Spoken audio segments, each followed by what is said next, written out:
Esenlikler yurttaşlar. Men bugün Umida Hanıma bağışlap yazan goştem okap geçecektim. Goştem okamazdan ozol.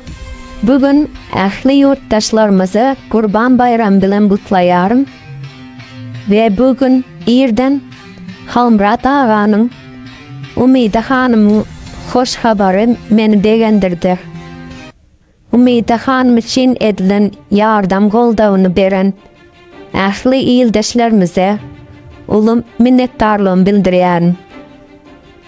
Nesip bolsa bu bayramda Umida Hanım'a sağaman aramıza kavuşsun deyip dilek edýärim. Geçmiş olsun Umida doğanımıza.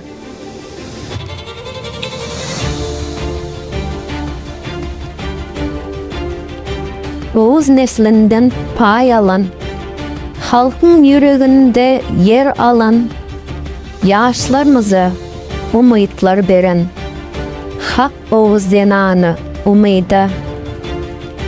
Keminämizden ilham alan, şonun yolundan devam eden, medyada kanunu sereden, sert Oğuz zenanı Umida.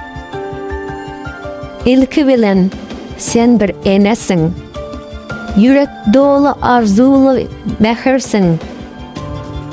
Neslinin geleceği için hiç zattan korkman göreşensin. Alsalar da bağlanı düşman, etmedin sen hiç yine pişman.